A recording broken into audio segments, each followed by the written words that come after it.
This past January, so more than a year after the event, this past January, Alec Baldwin was in fact charged with manslaughter. Now, for more than a year, I'd been saying this looks like manslaughter to me every day of the week, twice on Sundays. And more than a year goes by with no criminal charge brought against Alec Baldwin. And finally, in January of this year, he's charged with manslaughter by New Mexico prosecutors. And so let's take a look at some New Mexico law. And the relevant facts for this analysis are really undisputed. Alec Baldwin was the person who was holding the gun, manipulating the gun that fired the projectile that killed Miss Hutchins, uncontested. The gun discharged because the trigger was depressed and not because of some defect in the weapon. Now, in truth, I don't believe this element is required to establish involuntary manslaughter here. I think the facts, and we're going to go into the firearms examiner's report, indicate that Baldwin did, in fact, operate the trigger. But even if he hadn't operated the trigger, to my mind, the recklessness was established the moment he pointed what he knew to be a real gun at another human being without ensuring it wasn't loaded. I don't believe for an instant that Alec Baldwin would have pointed that gun in his hand, what he knew to be a real gun, at his own head or the head of his wife or the head of any of his several children without ensuring there was no rounds in the gun. You are creating an substantial and unjustified risk of death merely from the act of pointing the muzzle of a real gun that you have not determined has no ammo in it at another human being. Another fact undisputed, the muzzle of the weapon was pointed at Miss Hutchins by Baldwin. Obviously, she was struck by the round that came out. The gun contained a live bullet. Obviously, right? The gun fired a live bullet. Baldwin had the opportunity to inspect the weapon for live ammo before he pointed it at Miss Hutchins. He did.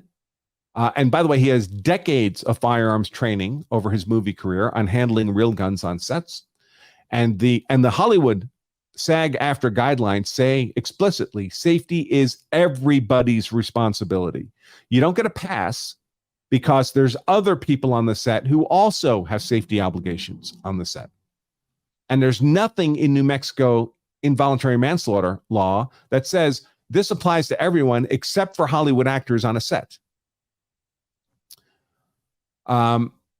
And also, I'm assuming that Baldwin did not intentionally want to shoot Miss Hutchins. So I'm assuming this was not a voluntary killing, that it was involuntary, unintended. So with those facts established, let's take a look at New Mexico law. So the New Mexico statute on involuntary manslaughter reads, manslaughter is the unlawful killing of a human being without malice. So it's not intentional. Involuntary manslaughter consists of manslaughter committed in the commission of a lawful act that might produce death without due caution and circumspection. That's it. Now, Miss Hutchins was obviously killed. It was not justified, of course. She wasn't attacking Alec Baldwin when this happens. We're presuming no malice, that he didn't simply want to murder her. There's no evidence of that. So that meets the conditions of this first sentence of the statute. Manslaughter is the unlawful killing of a human being without malice.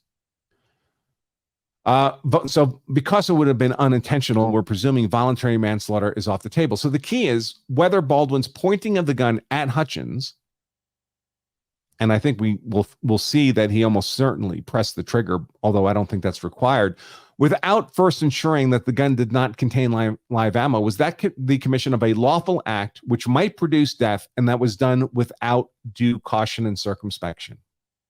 Well, again, we're dealing with a gun, so we're dealing with inherently dangerous instruments. Baldwin knew it was a real gun.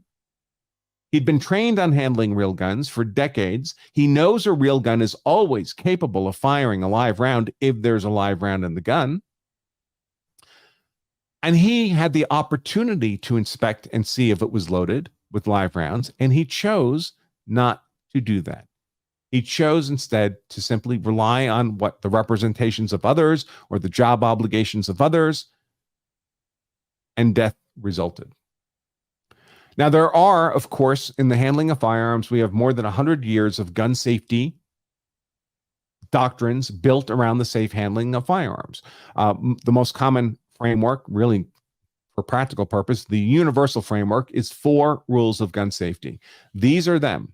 All guns are presumed to be loaded until the person handling the gun personally verifies otherwise.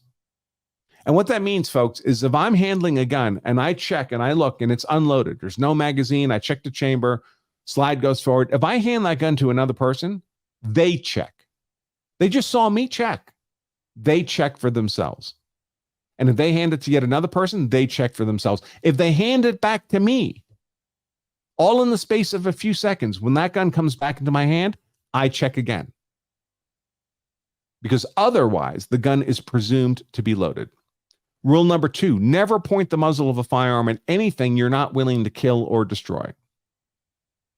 Never press the trigger of a firearm unless you intend for it to fire a bullet from the barrel. And of course, know your target and what is beyond your target. And the beauty of these 4 rules of gun safety is that you can't have a truly bad outcome unless you violate more than one of these. They're cumulative in that effect. So you can violate any one of these and not have a terrible outcome as long as you don't violate some combination of them. So you could not check to see that the gun's unloaded and the gun discharges, but as long as it wasn't pointed at something you're unwilling to kill or destroy, there's no real harm that results. Or you might fail to check that the gun's unloaded. As long as you don't press the trigger, the gun doesn't discharge. Does that make sense? You may press the trigger, but as long as the gun's not pointed at anything you're not willing to kill or destroy, there's no real bad outcome. You have to violate some combination of these 4 rules in order to get the kind of bad outcome we had in the death of Helena Hutchins. And in that sense, these rules, there's a certain level of redundancy. So what happened with Alec Baldwin? Well, first, he pointed the muzzle at Helena Hutchins. Obviously, the bullet struck her, so the muzzle was pointed directly at her. I think the evidence supports that he pressed the trigger. But frankly, the first violation of the rule of gun safety is all that's required. He failed to ensure that the weapon did not contain a live round. And the result is the unintended discharge of the bullet into Miss Hutchins, killing her. If he had only taken a moment to ensure there was no live round in the gun, this is the combination.